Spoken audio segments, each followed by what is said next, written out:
Hey there! Today, we're diving into a story darker than the Devil's Book, messier than any courtroom drama, and more twisted than a Puritan preacher's sermon. That's right, it's none other than the Salem Witch Trials.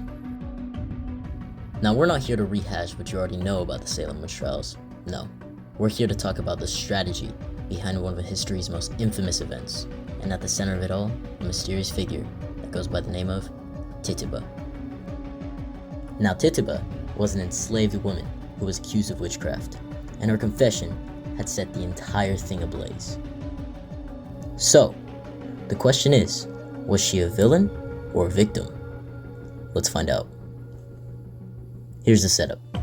It's 1692, and Salem is a hotbed of paranoia. Life is hard, food is scarce, and Puritans believe the devil is lurking around every corner. That's when two girls, Betty Paris and Abigail Williams, start having fits and screaming about invisible witches. The adults in town do what they do best: blame someone else. The first suspects? 3 women. Sarah Good, a homeless beggar, Sarah Osborne, an elderly widow who didn't quite fit in, and Tituba, the enslaved servant of Reverend Samuel Paris. Now, being accused of witchcraft wasn't just bad, it was a death sentence. But Tituba did something the others didn't. She confessed. And that is where it gets interesting. Let's pause for a second and analyze Tituba's situation like a game of strategy. Here's the deal. If you deny being a witch, they assume you're lying, and you're likely to be executed. But if you confess, you buy yourself some time, and maybe even shift the blame onto someone else. It's not just survival, it's a calculated move. So what did Tituba do? Well, she told the judges exactly what they wanted to hear. She described spectral animals, witches flying through the air, and the devil himself. She even pointed fingers at others in the community, claiming they'd signed the devil's book. And boom, just like that, Tituba went from being the accused to being a witness for the prosecution. Tituba's confession didn't just save her skin, it poured gasoline on the fire. By naming names, she created a chain reaction of accusations that engulfed Salem.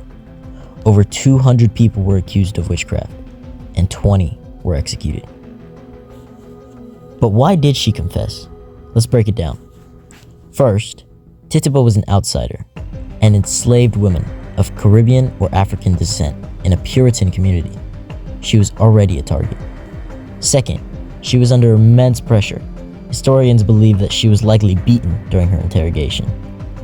And third, confessing wasn't just about survival. It was about flipping the script.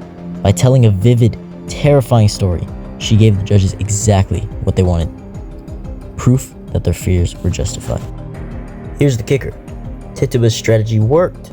While many of the accused were hung, Tituba survived. She was eventually released from jail after the trials ended, though her ultimate fate is unclear. What we do know is that she played the game better than anyone else. But let's not forget the bigger picture. The Salem Witch Trials weren't just about witchcraft. They were about fear, power, and scapegoating. Tituba's story is a reminder of how marginalized people are often caught in the crossfire of hysteria. So, was Tituba a villain or a victim? The answer is both. She was a survivor in an impossible situation, and her choices reveal a lot about human nature under pressure. And that is how a woman who started as a scapegoat ended up changing the course of history.